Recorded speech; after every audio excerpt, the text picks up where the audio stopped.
మీకు అందరికీ తెలుసు, ఈ మధ్యకాలంలో కురుపాంలో కొంతమంది పిల్లలు అనారోగ్యానికి గురైన తర్వాత పార్వతీపురం హాస్పిటల్లో జాయిన్ చేయడం జరిగింది. కొంతమందికి జాండీస్ కొంచెం ఎక్కువ రావడం వలన తీసుకొచ్చి మనం కేజీహెచ్లో జాయిన్ చేసాం.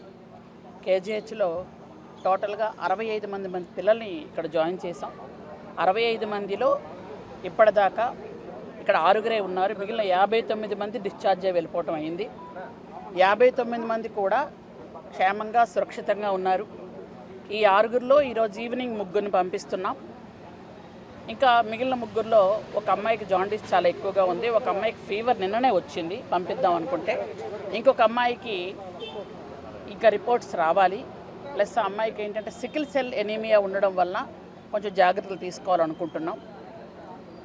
అయితే మీ అందరికీ కూడా తెలుసు, చాలా ఇప్పుడు మన రాష్ట్రంలో ఉన్నటువంటి అన్ని హాస్టల్స్లో కూడా ఎన్ని ప్రమాణాలు ఉన్నాయి, ఆ ప్రమాణాల్లో మనం ఏం చేస్తే బాగుంటుంది, ఇంకా హాస్టల్స్కి మెరుగుపరచాలనే ఉద్దేశంతో గౌరవ ముఖ్యమంత్రి గారు నారా చంద్రబాబు నాయుడు గారు దృష్టి పెట్టి అన్ని హాస్టల్స్కి అంటే సరిపడ్డని టాయిలెట్స్ ఉన్నప్పటికీ కూడా ఇంకా కొన్ని హాస్టల్స్కి కొంచెం కొరత ఉండడం, కొన్ని పాడవడం, కొన్ని ఆర్వో ప్లాంట్లు కొన్ని దగ్గర పాడవటం. అయితే ఈరోజు మనం అనుకున్నది, ఈ కురుపాంలో అయితే ఆర్వో ప్లాంట్ ఉంది, వాటర్ ప్రాబ్లం కాదు, మీ అందరికి లాస్ట్ టైం కూడా చెప్పాం. అయితే మిగిలిన అన్ని హాస్టల్స్లో కూడా ఒక పక్క గురుకులాల్లో కానీ, ఇంకొక పక్క రెసిడెన్షియల్ స్కూల్స్లో కానీ, హాస్టల్స్లో కానీ, ఆశ్రమ్ స్కూల్స్లో కానీ, అలాగే ఏకలవ్య మోడల్ స్కూల్స్, ఏ స్కూల్స్ అయినా మొత్తం గిరిజన సంక్షేమ శాఖ ఆధ్వర్యంలో ఉన్నటువంటి 787 స్కూల్స్ అన్నిటిలో కూడా ఆర్వో ప్లాంట్స్, అలాగే టాయిలెట్స్, ఇవన్నిటికీ, అలాగే ఎక్కడెక్కడైనా ఇంకా ఏమైనా చిన్న చిన్న రిపేర్స్ ఉంటే వాటన్నిటికి కూడా గౌరవ ముఖ్యమంత్రి గారు నిన్ననే 90 కోట్లు శాంక్షన్ చేయడం కూడా జరిగింది. వాటితో అన్నిటికీ ఎక్కడెక్కడ ఏ ఏ సమస్యలు ఉన్నాయో, చిన్న చిన్న సమస్యలున్నా అవన్నీ కూడా క్లియర్ చేయడానికి మేము ముందుకు వస్తున్నాం. ఎందుకంటే ఇంతకు పూర్వమే కొన్ని హాస్టల్స్కి 155 కోట్లు ఆల్రెడీ రావటం, కొన్ని హాస్టల్స్కి కాంపౌండ్ వాల్స్, కొన్ని హాస్టల్స్కి ఆర్వో ప్లాంట్స్, కొన్ని హాస్టల్స్కి టాయిలెట్స్, ఇవన్నీ కూడా నిర్మించడం జరిగింది. ఇంకా కొన్ని ఎక్సెస్ ఉన్నాయి, అన్ని రిపోర్ట్స్ తెప్పించుకోవటం వల్ల నిన్ననే 90 కోట్లు కూడా శాంక్షన్ చేశారు ముఖ్యమంత్రి గారు.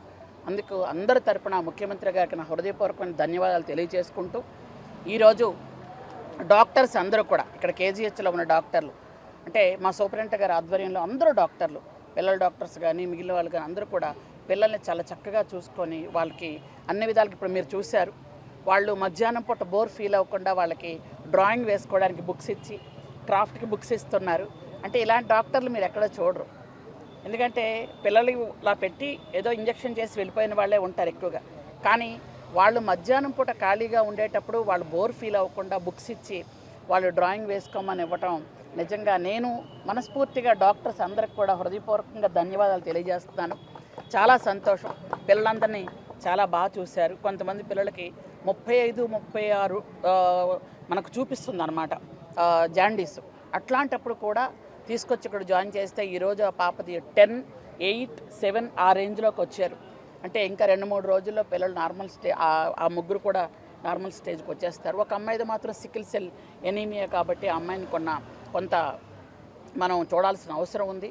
అంటే ఎక్కడైనా ఒక ఇన్సిడెంట్ జరిగితే ఆ పిల్లలు ఎలా కోలుకోవాలి, వాళ్ళకి ఆరోగ్యం ఏ విధంగా బాగు చేయాలి, వాళ్ళకి ఏ విధంగా ఫెసిలిటీస్ కల్పించాలి అని నాకు సూచనలు సలహాలు ఇస్తే నేను తీసుకుంటాను, ఖచ్చితంగా తీసుకుంటాను. ఎందుకంటే నాకే అన్ని తెలుసు అని నేను చెప్పడం లేదు. ఖచ్చితంగా ఏదైనా ఒక మంచి ఆలోచన, మంచి సలహా ఇస్తే తీసుకుంటాం. ఆ భగవంతు దయ వల్ల పిల్లలందరూ క్షేమంగా, అందరూ చక్కగా ఇళ్లలోకి సురక్షితంగా అందరూ కూడా చేరుకుంటున్నారు.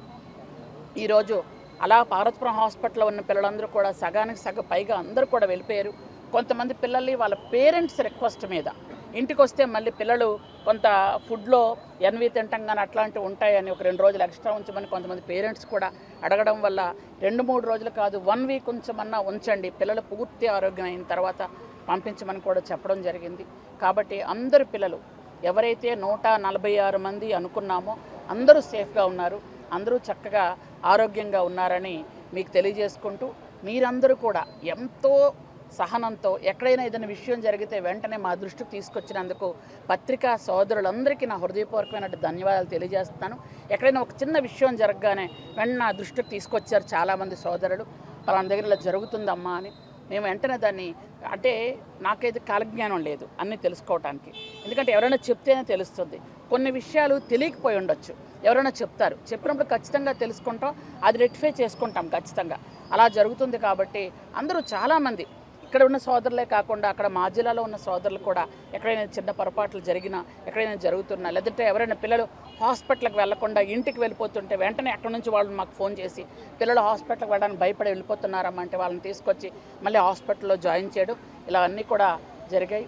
అప్పటికంటే ఇప్పుడు భోజనం సదుపాయాలు బాగున్నాయి. పిల్లలందరికీ కూడా మీకు ఎంత పూర్వమే చెప్పాను, అందరికీ ట్రంక్ బాక్సులు ఇచ్చాం, ప్లేటు, గ్లాసు, అలాగే కప్పుకోవడానికి దుప్పట్లు, దోమతెరలు, అలాగే అక్కడ ఉన్నటువంటి అందరికి కూడా చేస్తున్నాం. అలాగే ఈరోజు మనం ఏదైతే పిల్లలందరూ కూడా ఇళ్ళకి వెళ్తున్నారు కాబట్టి ముఖ్యంగా అందరికీ ఇక్కడ ఉన్నటువంటి కేజీహెచ్లో ఉన్నటువంటి అందరికీ నా హృదయపూర్వక ధన్యవాదాలు మరొకసారి తెలియజేసుకుంటున్నాను. చాలా కష్టపడ్డారు అందరూ, ఎందుకంటే ఎంత ప్రెజర్ ఇచ్చామంటే అందరూ ఒక పక్క న్యూస్లో బయట ఇంట అంతా కూడా ప్రెజర్ ఇచ్చినా కానీ చాలా చక్కగా ట్రీట్ చేసి పిల్లల్ని ఆహ్లాదకరమైన వాతావరణంలో ఉంచి అక్కడ వాళ్ళకి సేఫ్టీ మెజర్స్ కూడా చూసుకొని మంచి ఫుడ్ ఇచ్చి పిల్లలు చక్కగా చూసుకున్నారు. కాబట్టి వాళ్ళందరికీ నా హృదయపూర్వకం ధన్యవాదాలు. సికిల్ సెల్ ఎనీమియా ఉన్న వాళ్ళకి పౌష్టికాహారం స్పెషల్గా ఇవ్వాలి. అలాగే ఎవ్రీ మంత్ వాళ్ళకి బ్లడ్ కూడా అవసరం ఉంటుంది. ఆ ఏర్పాట్లన్నీ చేస్తున్నాం. సికిల్ సెల్ ఎనీమియా ఉన్న వాళ్ళకి పెన్షన్ కూడా ఇస్తున్నాం, మనం 10,000 ఇస్తున్నాం. అలాగే అంటే సికిల్ సెల్ ఎనీమియా ఉన్న వాళ్ళు ఎవరైతే ఉంటారో వాళ్ళని మళ్ళీ పెళ్ళిళ్ళు చేసుకునేటప్పుడు కూడా ఒక కార్డు ఇస్తున్నాం వాళ్ళకి. పెళ్లి చేసుకున్నప్పుడు కూడా ఆ వ్యాధి ఉన్న వాళ్ళకి చేసుకోకుండా వేరే వాళ్ళది, లేదనుకుంటే ఆ వ్యాధి ముందుగానే బయటపడితే వాళ్ళ వ్యాధి తగ్గిన తర్వాత పెళ్లి చేసుకోమనం, లేదనుకుంటే వాళ్ళకి వ్యాధి ఎవరైనా అంటే అందరికీ సికిల్ సెల్ ఎనీమియా ఉన్న వాళ్ళందరికీ కార్డ్స్ ఇస్తున్నాం. ఆ కార్డ్స్ ఇచ్చిన వాళ్ళందరూ కూడా ప్రత్యేకంగా భోజన సదుపాయం కానీ, వాళ్ళకి పెన్షన్ ఇవ్వడం కానీ, వాళ్ళకి అన్ని రకాలుగా హాస్పిటల్స్కి వస్తే వెంటనే బ్లడ్ కావాలి అంటే ఎక్కడ కొంచెం కూడా లేట్ చేయకుండా డాక్టర్లు కూడా హెల్ప్ చేస్తున్నారు. మనం చేయాల్సినటువంటి అన్ని ఈ ప్రభుత్వంలో సికిల్ సెల్ ఎనీమియా ఉన్న వాళ్ళకి మీరు లాస్ట్ టైం కూడా చూసుంటారు, నారా భువనేశ్వరి మేడం గారు కూడా దానికోసం ప్రత్యేకమైన డ్రైవ్ చేసి ఎన్టీఆర్ ట్రస్ట్ ద్వారా సికిల్ సెల్ ఎనీమియా ఉన్న వాళ్ళకి ప్రత్యేకమైన మందులు ఇవ్వటం కానీ ఫుడ్ ఇవ్వడం కానీ చేస్తున్నారు. ఇది దసరా హాలిడేస్ కంటే ముందే ఒకరో ఇద్దరు పిల్లలకి జాండీస్ లైట్గా కనిపించి ఉండొచ్చు, కానీ పిల్లలు చెప్పలేదు, వాళ్ళకు కూడా తెలియకపోయి ఉండొచ్చు. దసరా హాలిడేస్ పిల్లలు ఇంటికి వెళ్ళిపోయిన తర్వాత చాలామందికి అవి కొంచెం పెరిగింది. ఎందుకంటే పిల్లలు హాస్టల్స్ నుండి ఇంటికి రాగానే తల్లిదండ్రులకి ప్రేమతో ఖచ్చితంగా వాళ్ళకి ఎన్వి పెడతాం, ఆయిల్ ఫుడ్ ఉంటుంది, అన్నీ ఉంటాయి ఖచ్చితంగా. దానివల్ల పెరిగిన తర్వాత మీకు ఎందుకంటే వాటర్ అయితే కాదు, అది నేను క్లియర్గా లాస్ట్ టైం కూడా మనం టెస్ట్ చేసాం, వాటర్ కాదు, కాకపోతే టాయిలెట్ ద్వారా కూడా వస్తుంది. అది డాక్టర్స్, పార్వతీపురం డాక్టర్లు చెప్పారు, ఇక్కడ డాక్టర్లు కూడా చెప్పారు. ఎందుకంటే 600 మంది పిల్లలు ఉన్నారు, అక్కడ 30 టాయిలెట్స్ ఉన్నాయి, ఇంకా 40 టాయిలెట్లు కడుతున్నాం, అవి దీంట్లో ఉన్నాయి. అయితే ఈ 30 టాయిలెట్స్ ఉండేటప్పుడు చిన్నపిల్లలు టాయిలెట్ అయిన తర్వాత వాళ్ళది క్లీన్ చేయాలని వాళ్ళకి తెలియదు, వాటర్ కరెక్ట్గా యూజ్ చేయలేకపోయి ఉండొచ్చు. టాయిలెట్ ద్వారా ఖచ్చితంగా ఫస్ట్ 1 వీక్లో మీకు జాండీస్ ఉంటే అది ఖచ్చితంగా పక్క వాళ్ళకి ప్రబలడానికి అవకాశం ఉంటుంది, అది మీకు అందరికీ కూడా తెలుసు. కాబట్టి అది కొంచెం అది అయిన తర్వాత, అలాగే ఎవరెవరికైతే పిల్లలకి జాండీస్ కొంచెమైనా, అంటే కొంతమంది పిల్లలకైతే జాండీస్ ఇంకా 1.367 అలా ఉన్న వాళ్ళని కూడా తీసుకొచ్చి మేము జాయిన్ చేసాం. అంటే ముందు జాగ్రత్త చర్యగా జాయిన్ చేస్తే అవి ఏంటంటే అలాంటి వాళ్ళే మాకు ఆల్మోస్ట్ 60 మంది 70 మంది ఉన్నారు ఈ 150 మందిలో. అంటే వాళ్ళకి ఇంకా జాండీస్ వచ్చిందో లేదో కూడా కరెక్ట్గా తెలియదు. ఎందుకంటే ఇప్పుడు మనం టెస్ట్ చేసుకున్నా చాలామందికి 0.6 0.4 ఇట్లా ఉంటుంది అని డాక్టర్లు చెప్తారు. కానీ 0.6 0.7 కొంతమంది 0.2 ఉన్నా కూడా తీసుకొచ్చారు, ఎందుకైనా మంచిది అని జాగ్రత్తలు తీసుకోవడం తప్పలేదని నాకు అనిపించింది. అది నెంబర్ పెరిగిందా అంటే జిల్లాలో ఉన్నటువంటి పార్వతీపురం మన్యం జిల్లాలో ఉన్న 4 నియోజకవర్గాల్లో ఉన్న 4 CHCలు అలాగే PHCలు దాదాపు 20 PHCల్లో ఉన్నటువంటి ఎక్కడ ఎవరికి ఫీవర్ వచ్చినా జాండీస్ వచ్చినా తీసుకొని జిల్లా హాస్పిటల్లోనే జాయిన్ చేశారు. ఎందుకనంటే ఇక్కడ మందులు ఇక్కడ ఉంటాయేమో అని అపోహ ఆ రోజు కలిగింది వాళ్ళకి.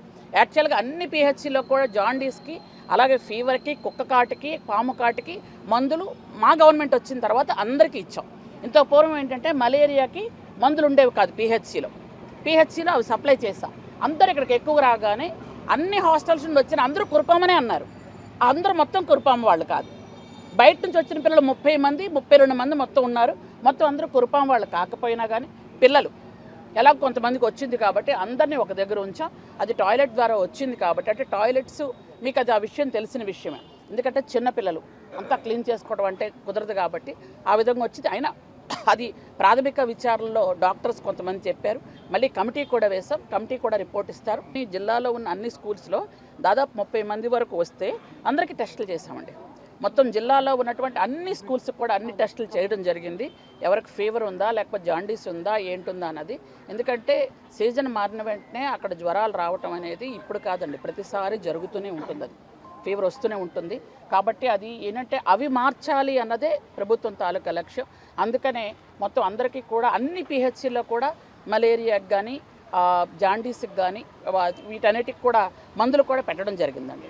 కామన్ పీపుల్కి కూడా ఉంది, వాళ్ళు ముందుగా గుర్తుపట్టలేకపోయారు. యాక్చువల్గా పెద్దవాళ్ళే కానీ పెద్దవాళ్ళు గుర్తుపట్టుకోలేకపోయారు. హాస్పిటల్కి వచ్చారు, హాస్పిటల్కి వచ్చి హాస్పిటల్లో వాళ్ళు ట్రీట్మెంట్ తీసుకుంటున్నప్పుడు ఇప్పుడు జాండీస్ అనేది చాలామంది వస్తుంది, నేను కాదనట్లేదు. అంటే అది వచ్చి హాస్పిటల్లో ట్రీట్మెంట్ చేసిన తర్వాత వాళ్ళ ట్రీట్మెంట్ ఏ విధంగా మరి వాళ్ళు రియాక్ట్ అయ్యారో అది ఎంత ఏ స్టేజ్లో ఉన్నప్పుడు జాయిన్ అయ్యారో తెలియదు కదండి. కాబట్టి పెద్దవాళ్ళు వాళ్ళు ఒక్కొక్క హాస్టల్స్లో పిల్లలు అంటే మనం అందరికి కూడా చెక్ చేసాం, వాళ్ళ పేరెంట్స్ కూడా చెక్ చేసాం. ఇప్పటికే దీని మీద జాతీయ కమిషన్కి ఫిర్యాదు అయితే అందింది, వైసీపీ నుంచి ఇచ్చారు, ఏమంటారు? వైసీపీ వాళ్ళు ఎక్కడికైనా కంప్లైంట్ ఇవ్వచ్చు అండి, దానికేం తప్పేం లేదు. ఎందుకంటే మనకు వచ్చేటప్పుడు ఒకటి, వాళ్ళ పక్క వాళ్ళకి వచ్చేటప్పుడు ఒకటి అన్నట్టు ఉంటుంది వాళ్ళకి.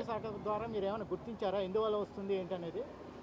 అదే సార్ చెప్పాను నేను మీకు, అందుకనే అంటున్నాను నేను. ఎందుకంటే వాటర్ ద్వారా కాలేదు, టాయిలెట్ ద్వారా ప్రజెంట్ అయితే అయ్యింది ఆ హాస్టల్ వరకు సార్. ఇప్పుడు ఎక్కడైనా ఒక దగ్గరికి ఇప్పుడు ఈ వైజాగ్లో ఎవరికైనా ఒక జాండీస్ వచ్చింది అనుకోండి, కురుపాం నుండి ఇక్కడికి వచ్చినట్టు కాదు కదా, ఎక్కడైనా ఎవరికైనా రావచ్చు కదా. ఇప్పుడు ఎవరైనా ఒకరు చనిపోయారు అని అంటే దానివల్ల చనిపోవడం కాదు, రాష్ట్రం మొత్తం మీద కొంతమందికి జ్వరాలు రావచ్చు, జాండీస్ రావచ్చు, ఇదే ప్రాబ్లం అక్కడ ఉంటుందని మనం కన్ఫర్మ్ ఎలా చెప్తాం చెప్పండి. ఒక్కొక్క దగ్గర అంజలి అనే ఇద్దరు పిల్లలు చనిపోయారు, వాళ్ళిద్దరికి గవర్నమెంట్ ఏమైనా కాంపెన్సేషన్ ఇస్తుందా లేదా?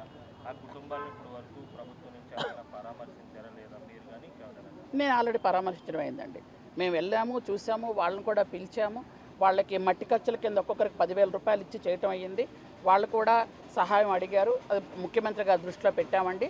దాని గురించి ముఖ్యమంత్రి గారు చర్య తీసుకుంటారండి. హాస్టల్ నుంచి దసరా సెలవులకు వెళ్ళాక ఈ ప్రాబ్లం వచ్చి ఉండొచ్చు అనే అనుమానాన్ని మీరు వ్యక్తం చేస్తారు. కానీ మీ డిప్యూటీ డైరెక్టర్ ట్రైబల్ వెల్ఫేర్ ఇచ్చిన రిపోర్ట్లో 21వ తేదీన కల్పనకి 19వ తేదీన అంజలికి వీళ్ళిద్దరికీ లక్షణాలు గుర్తించారు. అప్పటి నుంచి వాళ్ళు చనిపోయేంత వరకు ఎందుకు అంత అలసత్వం వహించారు? ఒక్క నిమిషం అండి. యాక్చువల్గా 20వ తేదీ నుండి 2వ తేదీ వరకు దసరా హాలిడేస్ అండి, అంటే 22 నుంచి. కానీ అందరు పిల్లలు 20నే వెళ్ళిపోయారు. అయితే 20ని వెళ్ళిపోయిన తర్వాత 25న ఒక అమ్మాయి చనిపోయింది, 1వ తేదీన ఒక అమ్మాయి చనిపోయిందండి. ఇంటికి వెళ్ళిన తర్వాత వాళ్ళకి పెరిగి ఉండొచ్చు, వాళ్ళకి పెరిగిన తర్వాత వాళ్ళు పేరెంట్స్ తీసుకొచ్చి ఇక్కడ జాయిన్ చేయాలి. వెళ్ళేటప్పుడు ఆ అమ్మాయికి కొంచెం లైట్గా ఫీవర్ ఉందంటే ఆ పేరెంట్స్ ఫీవర్ ఉన్నా సెలవులు అంటే ఇంటికి తీసుకెళ్తారండి. మీకు తెలిసిందే, మన పిల్లల హాస్టల్లో ఉన్నా మనం తీసుకెళ్తాం, ఇంటికి వెళ్ళి జాగ్రత్త చూసుకుంటామని.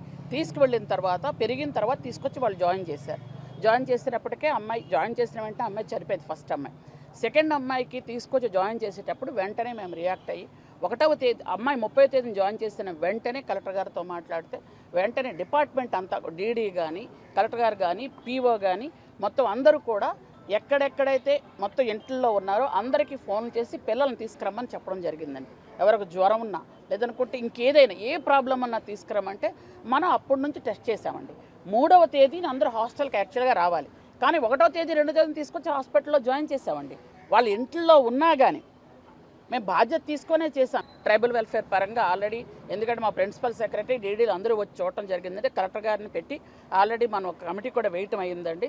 కమిటీ చూస్తున్నారండి. ఇప్పుడు ప్రజెంట్ అయితే పిల్లలంతా బాగున్నారు. అసలు ఎందుకు వచ్చింది ఏంటన్నది కూడా మనం చేస్తాం. అంటే ప్రాథమికంగా డాక్టర్లు చెప్పింది నేను మీకు చెప్పానండి, టాయిలెట్స్ దీని మీద.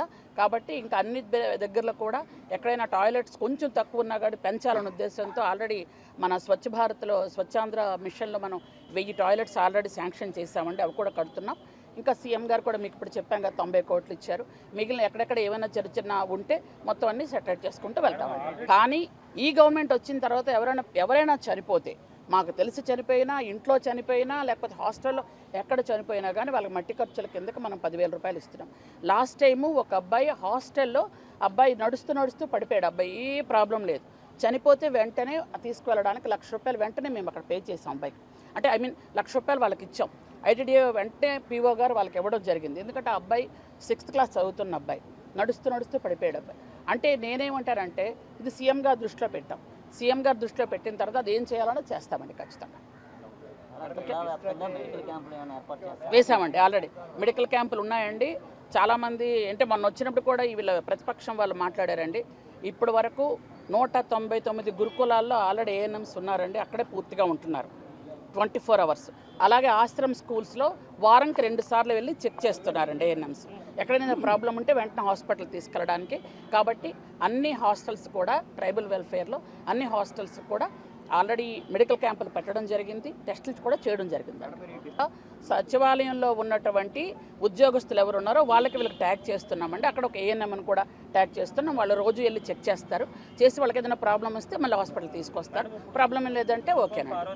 ఇక్కడ 6 అండి ప్రజెంట్. ఈరోజు మధ్యాహ్నం 3 గంటలకు వెళ్ళిపోతున్నారు. అక్కడ 45 మంది ఉన్నారండి. వాళ్ళు మధ్యాహ్నం ఒక 20 మంది మళ్ళీ వెళ్తున్నారండి. చెప్పాను కదా, అక్కడ పేరెంట్స్ రిక్వెస్ట్ మీద కొంతమంది ఉంటే వచ్చిందండి. ఎందుకంటే బాగా హిల్ టాప్ ఏరియా కాబట్టి. థ్యాంక్ యూ అండి, థ్యాంక్ యూ సో మచ్.